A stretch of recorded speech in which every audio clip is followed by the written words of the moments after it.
Good morning. I hereby call to order this 15th meeting of the Pennsylvania Public Utility Commission for the year 2018 and ask that you please stand for the Pledge of Allegiance. I pledge allegiance to the flag of the United States of America and to the republic for which it stands, one nation, under God, indivisible, with liberty and justice for all.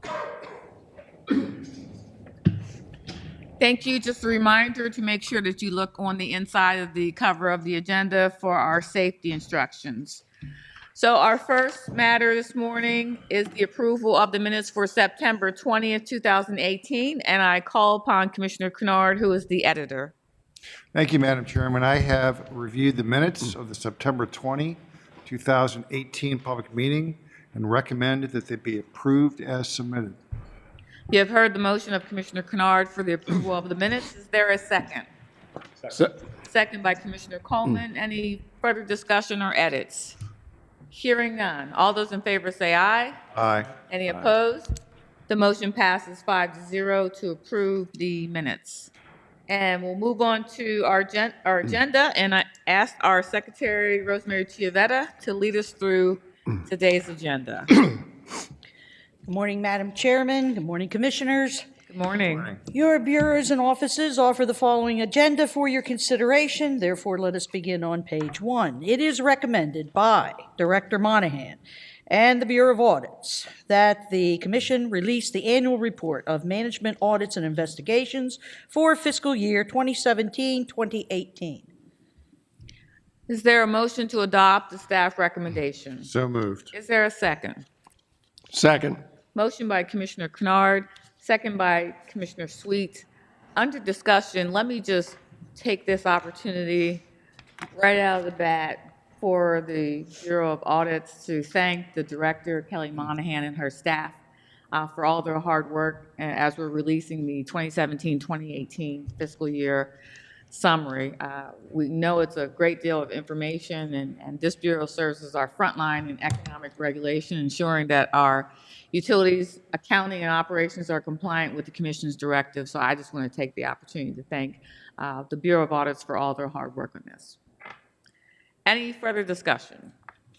Hearing none. All those in favor say aye. Aye. Any opposed? Motion passes 5-0. Turning to page 2, it is recommended by Director Mumford and the Office of Competitive Market Oversight that the Commission adopt the proposed tentative order in the investigation of Pennsylvania's retail natural gas supply market. Is there a motion to adopt the staff recommendation? So moved. Is there a second? Second. Motion by Commissioner Kennard, second by Vice Chairman Place. Any discussion? Hearing none, all those in favor say aye. Aye. Any opposed? The motion passes 5-0. Turning to page 3, and matters presented by Director Sophie and the Office of Special Assistance. It is recommended that the Commission adopt the proposed opinion and order in the formal complaint of Richard Enstrom versus the Pennsylvania Electric Company. Is there a motion to call up the matter for consideration? So moved. Is there a second? Second. Motion by Commissioner Coleman, second by Commissioner Kennard. Any discussion? Madam Chair, I have a motion. Commissioner Sweet. Thank you. I ask that my motion be placed upon the record as if I had read it in its entirety.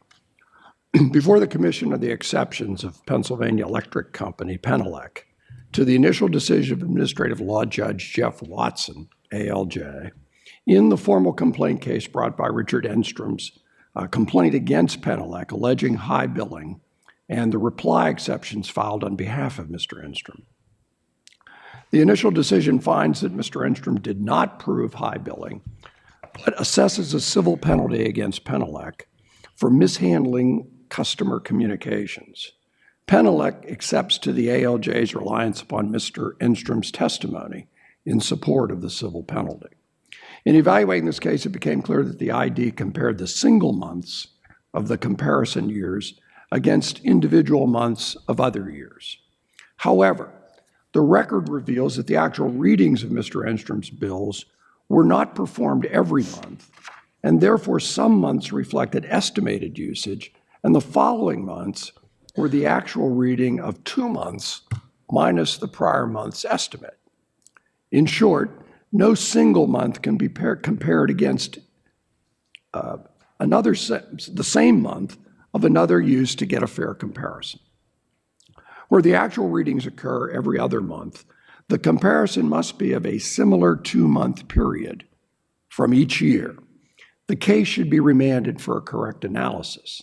In addition, there is no mention of a high bill investigation being conducted by the company, and one should be conducted as this complainant has repeatedly complained to Penelect about his bills. On remand, the parties will have an opportunity to address the communications regarding the meter replacement thoroughly. Therefore, I move, number one, that the initial decision of Administrative Law Judge Watson is vacated, that the exceptions of Penelec are granted in part and denied in part consistent with this motion, that the reply exceptions filed on behalf of Enstrom are granted in part and denied in part consistent with this motion, that the complaint captioned Richard Enstrom versus Pennsylvania Electric Company docket number F/2015/2520981 is remanded to the Office of Administrative Law Judge for proceedings consistent with this motion, including but not limited to testimony and evidence regarding meter replacement at the Enstrom residence and the results of a high bill investigation performed at the Enstrom residence. And finally, that the Office of Special Assistance prepare an appropriate order consistent with this motion. Thank you. You've heard the motion of Commissioner Sweet. Is there a second? Second. Second by Vice Chairman Place. Any discussion on the motion? Hearing none. All those in favor say aye. Aye. Any opposed? The motion passes 5-0. On the matter as amended, if there's no objection, we'll take the previous roll call. Seeing no objection, the matter as amended passes 5-0. It is recommended that the commission adopt the proposed opinion and order in the formal complaint of Mayor Crane versus Choice Energy. Is there a motion to call up the matter for consideration? So moved. Is there a second? Second. Motion by Commissioner Sweet, second by Commissioner Coleman. Any discussion? Yes, I have a motion on the matter. Vice Chairman Place. Thank you. Madam Secretary, I ask that my motion be placed in the record as if I'd read it in its entirety. Before us today are the exceptions and reply exceptions to the initial decision of Administrative Law Judge Gould in the above captioned case. In December 2016, Mr. Crane filed a complaint against Choice Energy LLC, alleging that after at least 3 requests asking them to stop calling, Choice Energy continued multiple marketing calls per day over a period of 2 months. In addition to the repeated calls, the complainant alleges that Choice Energy staff failed to identify themselves in the phone calls or explain the purposes of the multiple calls. Choice Energy finally ceased calling the complainant when his complaint was served on the company.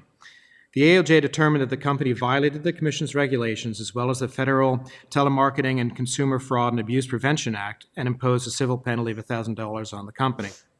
Historically, the Commission has not hesitated to enforce its regulations regarding marketing and sales practices. The Commission has imposed civil penalties on EGSs that violate the Commission's regulations as well as the Federal Telemarketing and Consumer Fraud and Abuse Act. The penalties are determined upon evaluation of certain factors in litigated and settled cases to determine if a fine is appropriate. Those factors include, but are not limited to, whether the violation was intentional or negligent, the compliance history of the regulated entity which committed the violation, the amount necessary to deter future violations, and past Commission decisions in similar situations. In addition, the Commission issued further guidance and reminders to all EGSs because of an escalation of specific marketing practices that were not in compliance with the Commission's regulations. In accordance with the Commission's policy statement, the Commission has imposed civil penalties on EGSs that engage in marketing practices that violate its regulations, including failure to promptly place consumers on a do not call list. In INE versus Great American Power LLC, the company was fined $18,000 in a settlement agreement which acknowledged that on 17 occasions, the company determined that its outside vendors, telemarketing sales representatives, exhibited unacceptable or questionable marketing practices on behalf of Great American. The settlement also acknowledged the corrective action of the company and the implementation of revised operating procedures. In this case, the ALJ noted that the Commission may impose a maximum civil penalty of $1,000 per day per violation of the code, its regulations, or its orders. The ALJ evaluated the facts in this proceeding under the Commission's policy statement, which sets forth 10 factors that the Commission must consider or may consider in evaluating whether a civil penalty for violating a Commission order, regulation, or statute is appropriate. The ALJ determined that a total civil penalty of $1,000 against Choice Energy, which is comprised of two $500 penalties for the months of November and December 2016, was appropriate in this case. Based on the record evidence in this case, I disagree. The complainant indicates that he received dozens of calls over a 2-month period, receiving at times multiple calls per day from Choice Energy. He indicated that on at least three occasions, he spoke with a supervisor and asked to be put on the company's do not call list. This is in addition to his many requests to be removed from the telemarketing list where he did not request to speak to the supervisor. He was assured this had been completed. The calls, however, continued. At one point, one of the supervisors threatened that they were going to, quote, call him repeatedly all night long, unquote. The complainant also indicated that he blocked the number from which Choice Energy was calling in an attempt to stop the calls. However, the complainant indicated that calls began coming from different numbers, all identified as Choice Energy LLC by his caller ID, and later confirmed as such by representatives of the company. The complainant further explained that callers did not identify themselves and led him to believe they worked for PICO, which he would have believed had it not been for the caller ID indicating that the call was coming from Choice Energy. Based upon my review of the record, we agree with the complainant that Choice Energy did not honor his original request to be placed on their do not call list before the complainant filed his complaint with the Commission. The record evidence shows that Choice Energy did not properly identify itself during at least the initial phone call, which is a violation of the Commission regulations.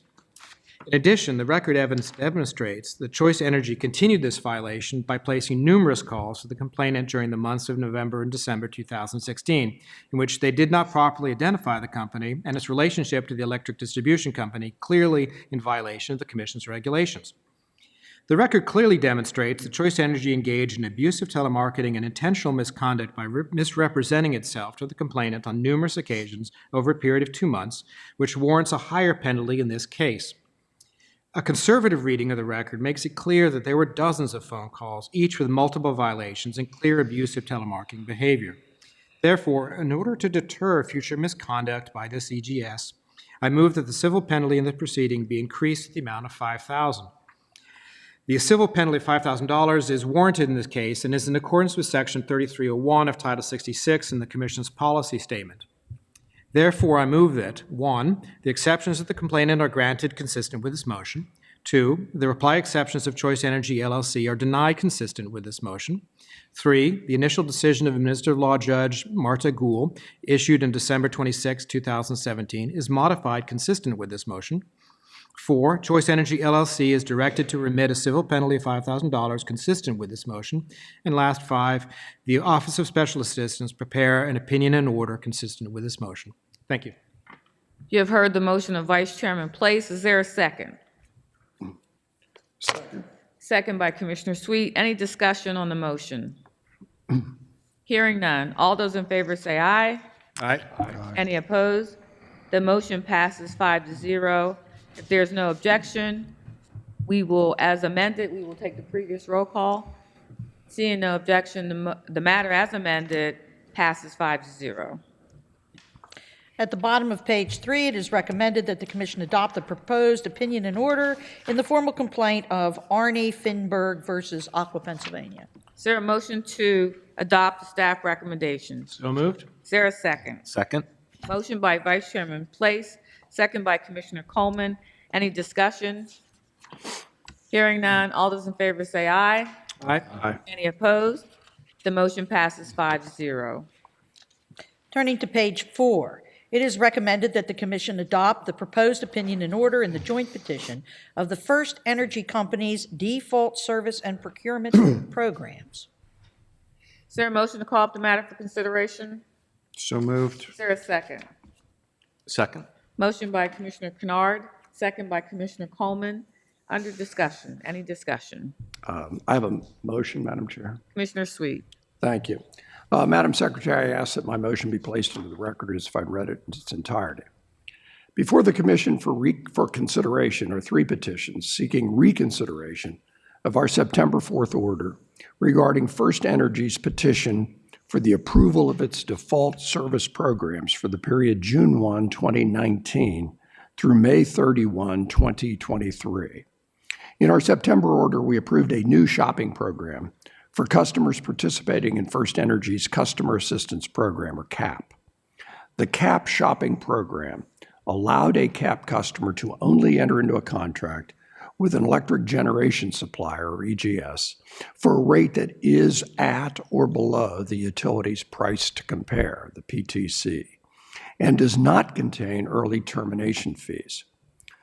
We recognized at that time that the mechanics of the CAP shopping program were not fully developed in the record, and therefore we directed our Office of Competitive Market Oversight to convene stakeholders to address those mechanics so that OCMO may provide recommendations to this committee. In that referral, we included the issue of whether the EGS rates must only be below the PTC at the time of contracting or below it throughout the term of the contract. The petitions for reconsideration were filed by the Office of Consumer Advocate, OCA, the Coalition for Affordable Utility Services and Energy Efficiency in Pennsylvania, CAUSE-PA, and First Energy.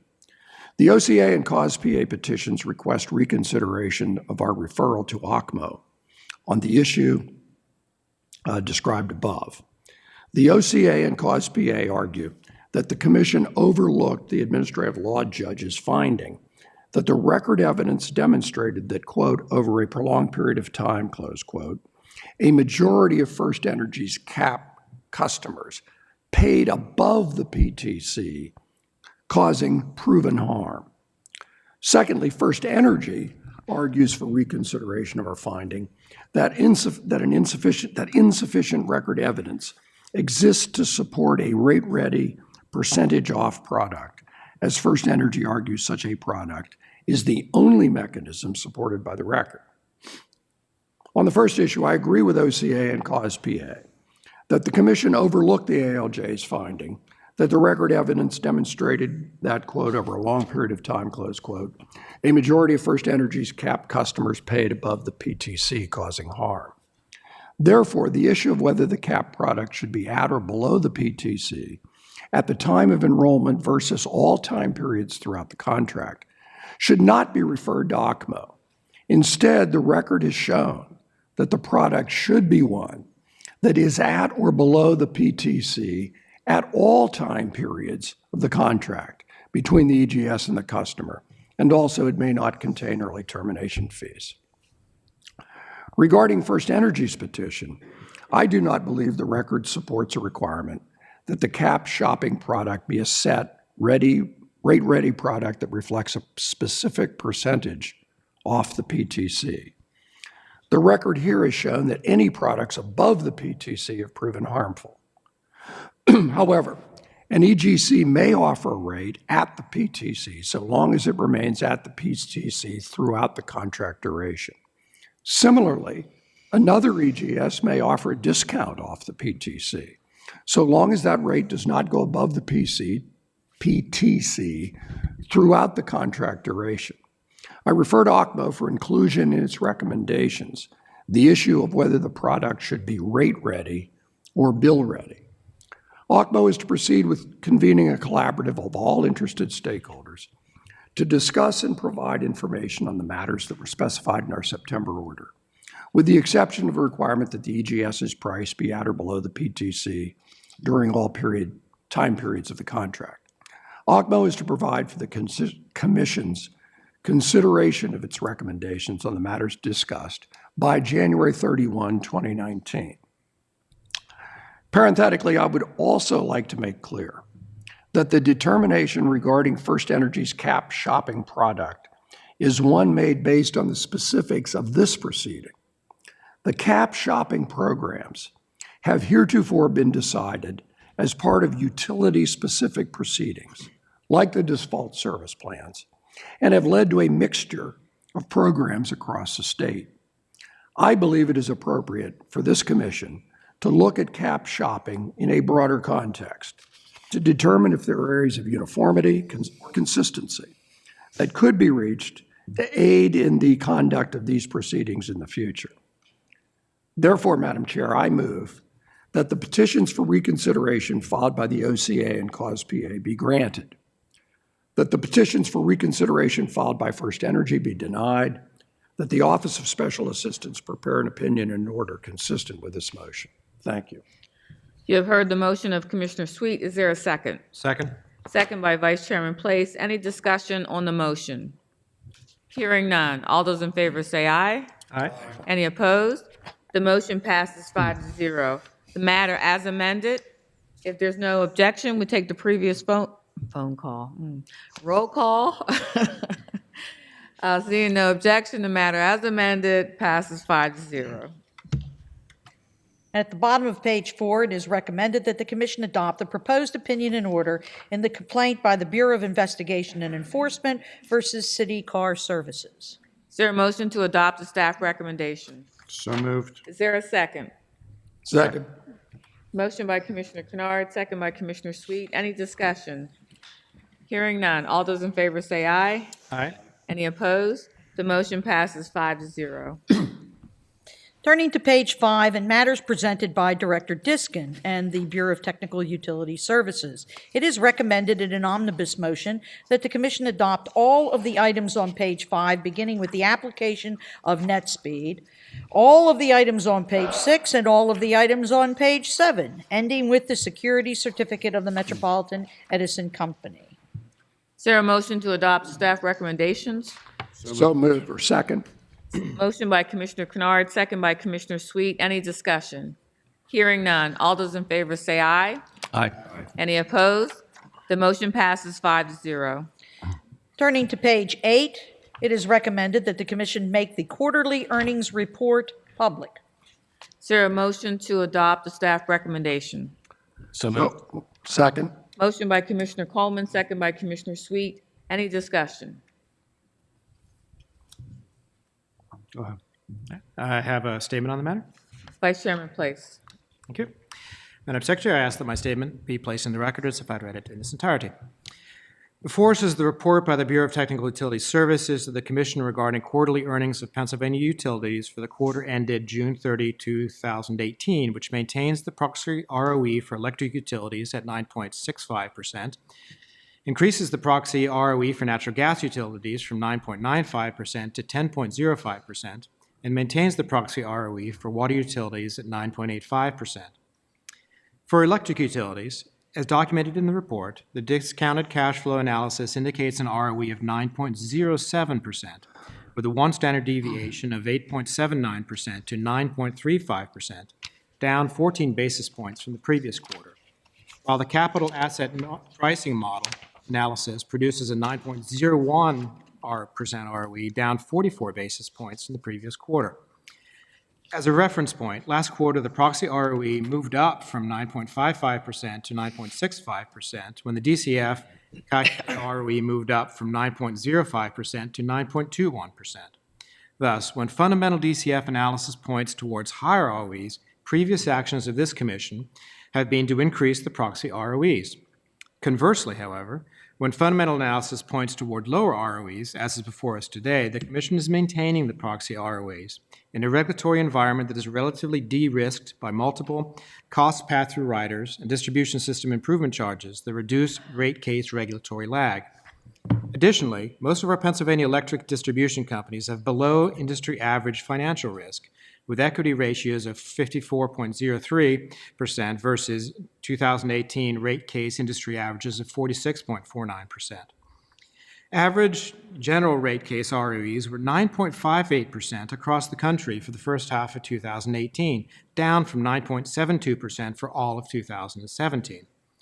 Given the relative ROEs across the country, comparative low financial and regulatory risk for Pennsylvania utilities, combined with the supporting DCF and CAPM analysis, I would recommend a decrease of 10 basis points to the 9.55% ROE for the EDCs, cognizant of the value of gradualism. Similarly, for natural gas utilities, the DCF analysis indicates an ROE of 9.93% with a one standard deviation of 7.64% to 12.21%, which is up substantially from last quarter's 9.65%, or 28 basis points. While the CAPM analysis produces 9.02 ROE, down substantially from last quarter's CAPM ROE of 9.61%, representing a reduction of 59 basis points. Thus, the DCF and CAPM methodologies do not provide clear guidance on ROEs for this quarter. However, one of the reasons for the high DCF movement is South Jersey Industries, that is a growth rate percentage of 10.95% in the application of the DCF formula. The next highest growth factor is 7.6%, indicating that this high data point is a credible outlier. This demonstrates the problematic volatility of using such a small barometer group, distorting calculated DCFs both up and down based on one company or even one analyst, which is not a sound approach for establishing reasonable Pennsylvania-wide ROEs. Average U.S. natural gas utility base rate case ROEs in the first half of 2018 were 9.55%. Thus, our current proxy ROE is already well above industry average, despite, again, a low-risk regulatory environment in Pennsylvania characterized by multiple pass-through riders and a DISC to mitigate rate case lag. Again, the financial risk of our natural gas distribution companies is also low relative to industry averages, with equity ratios of 50.83% in 2018 rate cases, relative to a Pennsylvania NGDC common equity ratio of 52.44%. Notwithstanding this empirical view, in the last quarterly earnings report, we increased the ROE from 9.85% to 9.95%, and the majority will increase this proxy further in this report to 10.05%.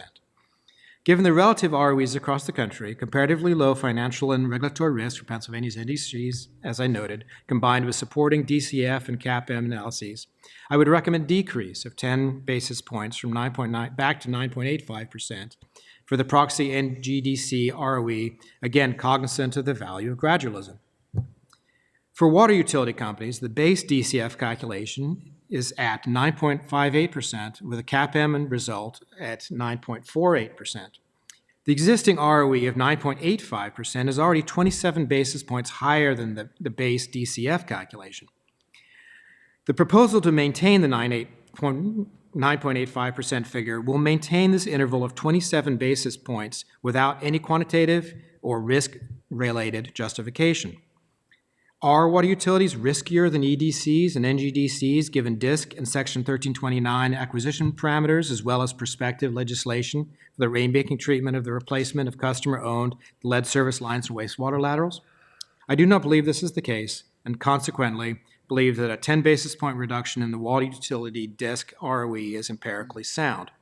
For these reasons, I respectively dissent from the adoption of proxy ROE levels that are contained in this report. Thank you. Thank you, Vice Chairman Place. Any further discussion? Yes, Madam Chairman, I will also dissent, but for different reasons.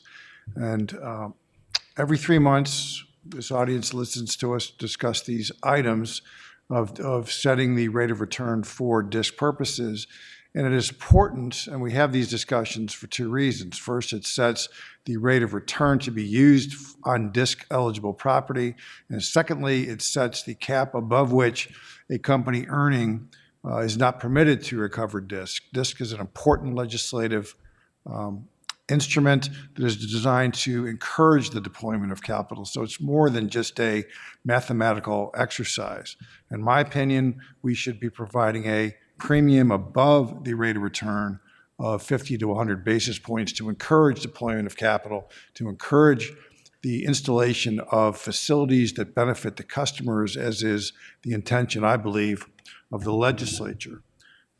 I very much agree with the gas utility sector return up to 10.05. I think 10% is an important benchmark in the industry, and I'm glad that the staff is recommending that we move up to that level. Water return stays at 9.85. My strongest concern is in the electric sector.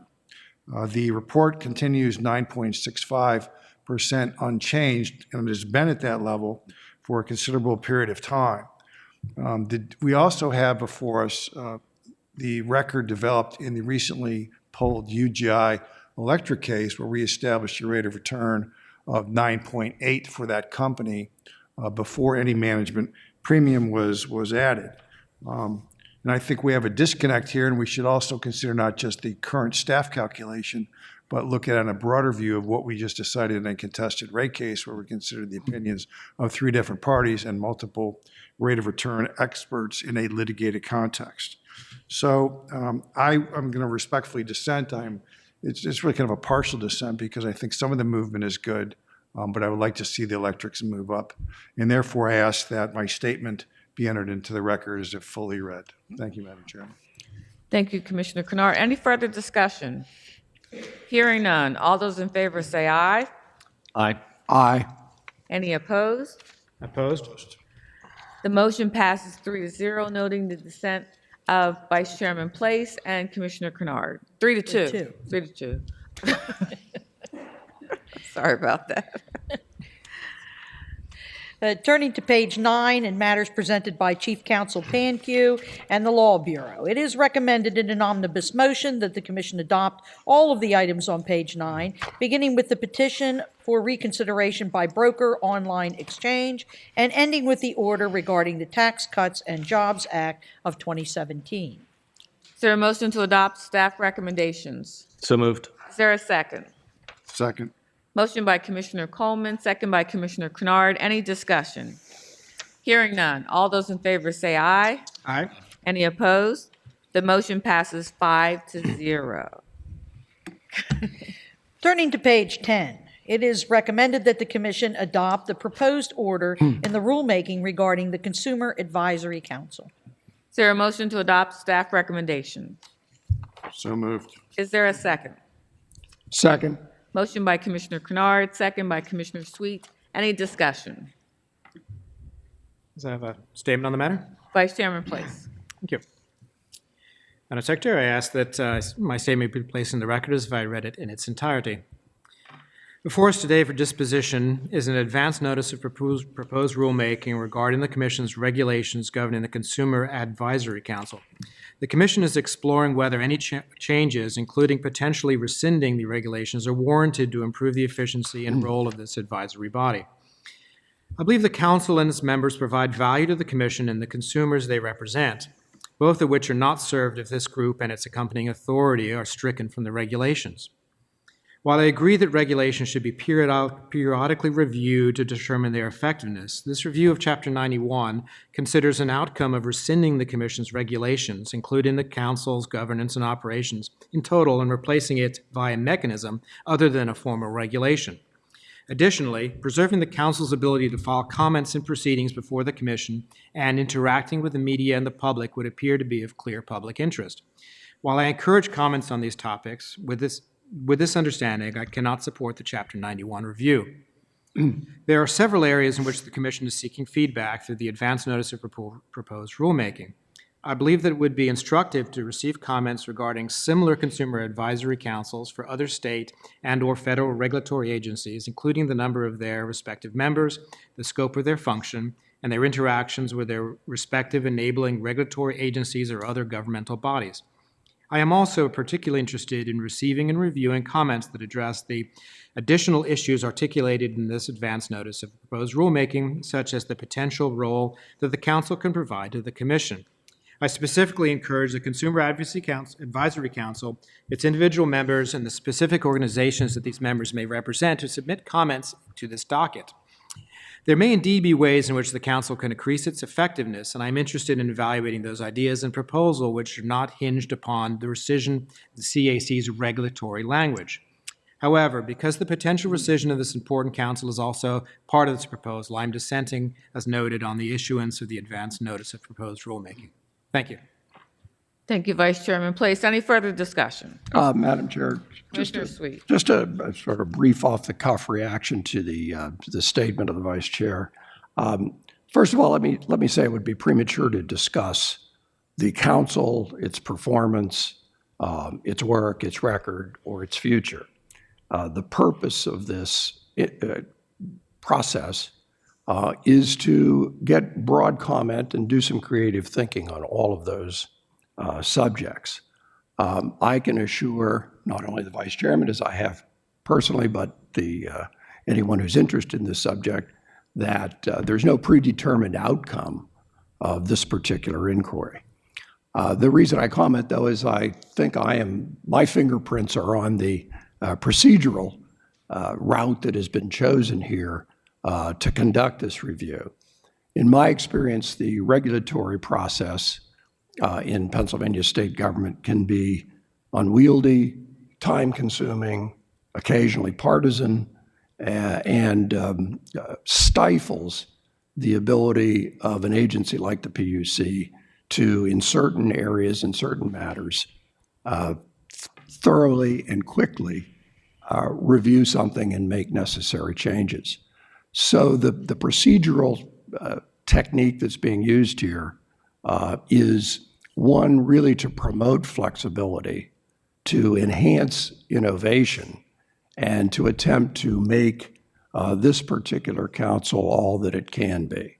And with that, Madam Chair, I'll stop. There will be time in the future to discuss the substance of the council's work once we've received the input that's called for in this process. Thank you, Commissioner Sweet. Any further discussion?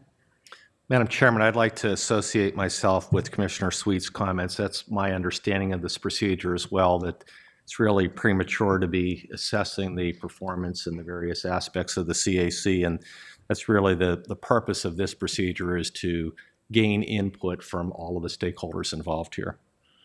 Madam Chairman, I agree. Let's make it a majority. This is neither hinged nor unhinged. There's an advance notice, and we're accepting comments from all parties with an open mind. Thank you, Commissioner Coleman. Commissioner Kennard. Any further discussion? I'm the only one left, right? So, hearing none. All those in favor say aye. Aye. Any opposed? Opposed. Motion passes 4-1.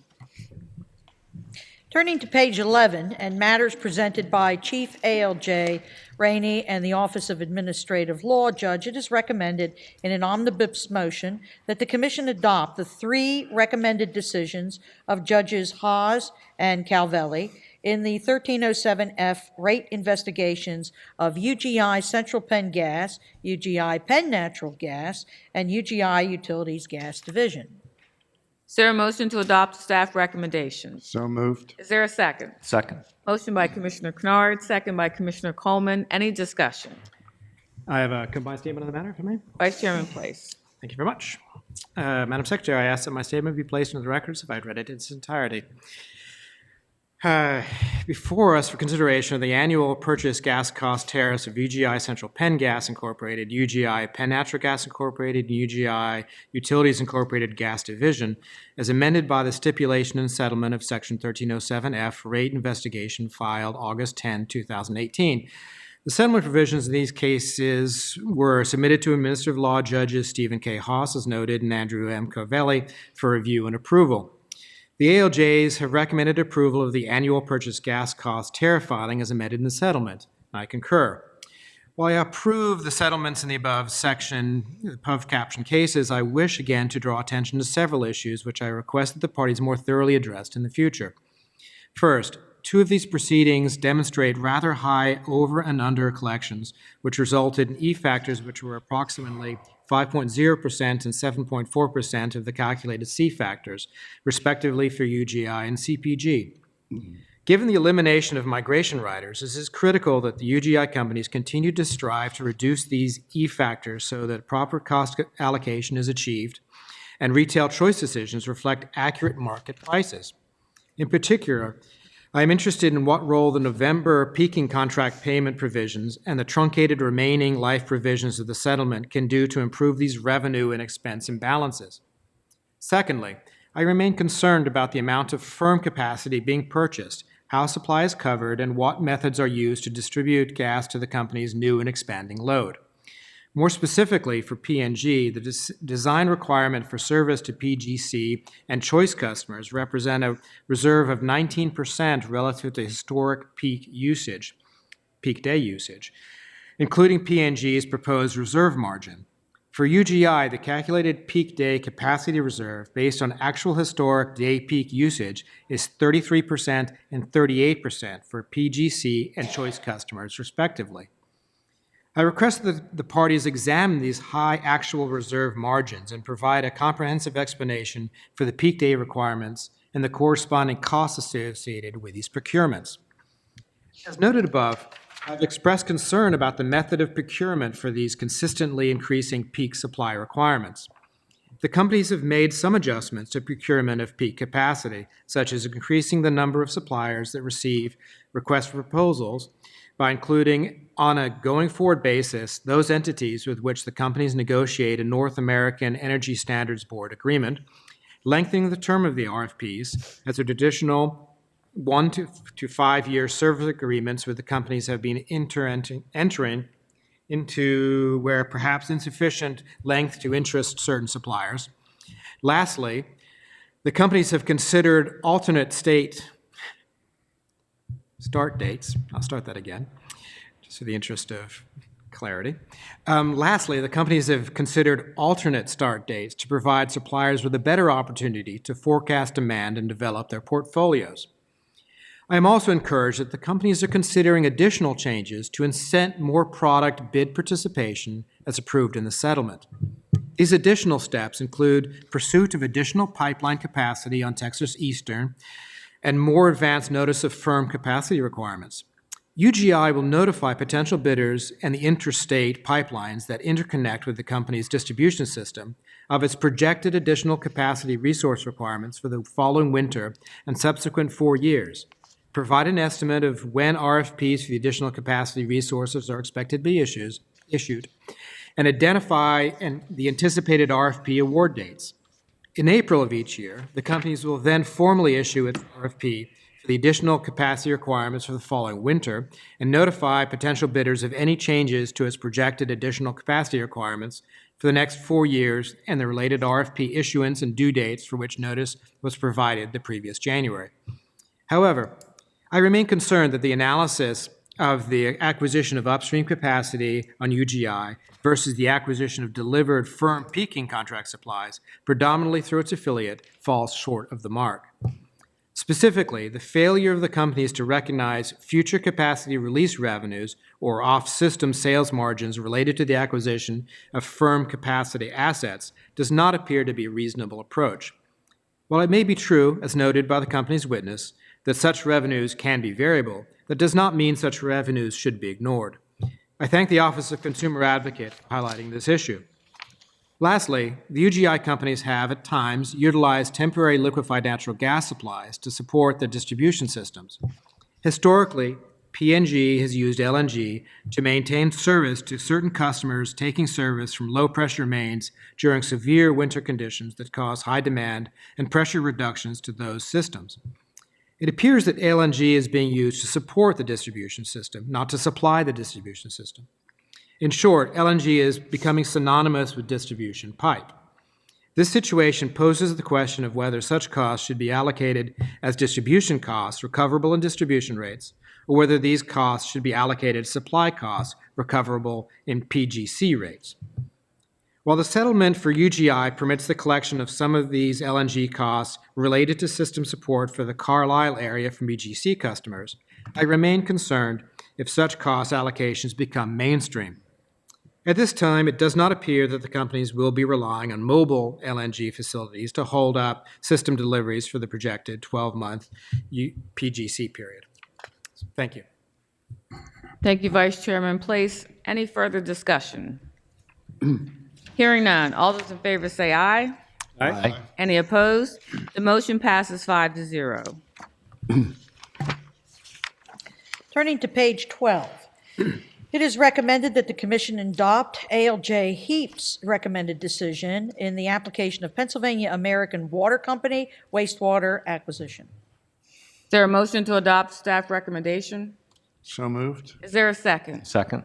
Motion by Commissioner Kennard, second by Commissioner Coleman. Any discussion? Hearing none. All those in favor say aye. Aye. Aye. Any opposed? Motion passes 5-0. It is recommended that the Commission adopt ALJ Dunderdale's initial decision in the complaint of Richard Wendell versus the Duquesne Light Company. Is there a motion to call up the matter for consideration? So moved. Is there a second? Second. Motion by Commissioner Coleman, second by Commissioner Kennard. Any discussion? I have a motion, Madam Chair. Commissioner Sweet. Thank you. I ask that my motion be placed upon the record as if I had read it in its entirety. Before the Commission is the initial decision ID of Administrative Law Judge Dunderdale, which granted preliminary objections of Duquesne Light Company and dismissed the complaint filed by Richard Wendell. The ID finds that the complaint should not proceed against the rate case because it has as its subject matter the vegetation management plan used by Duquesne. The Public Utility Code is clear that any person having an identifiable legal interest in the subject matter may file a complaint, setting forth any act or thing done or omitted to be done by any public utility in violation of any law, regulation, or order of this Commission.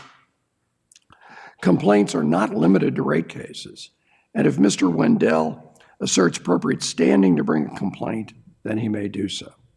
Accordingly, Mr. Wendell shall have 30 days to inform the Commission by letter addressed to the Commission Secretary that he wishes to proceed to prosecute his complaint as a standalone complaint, and that he possesses the appropriate standing to do so.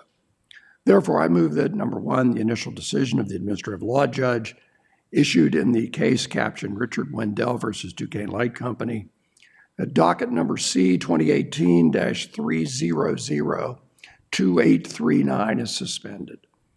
Secondly, that Richard Wendell shall have 30 days from the entry date of the Commission order issued pursuant to this motion to file a letter with the Commission Secretary which indicates his desire to pursue prosecution of this complaint, and specifying and outlining his standing to bring the complaint as either a ratepayer or an owner of property affected by Duquesne Light Company's vegetation management. Thirdly, upon receipt of the letter specified in paragraph 2 above, the Secretary shall assign the complaint to the Office of Administrative Law Judge. Fourth, that the failure to file a letter pursuant to paragraph 2 above will result in the adoption of the initial decision of the Administrative Law Judge. And finally, that the Office of Special Assistants prepare an appropriate order consistent with this motion. Thank you. You have heard the motion of Commissioner Sweet. Is there a second? Second. Second by Commissioner Kennard. Any discussion on the motion? Hearing none. All those in favor say aye. Aye. Aye. Any opposed? The motion passes 5-0. The matter as amended, if there's no objection, we'll take the previous roll call.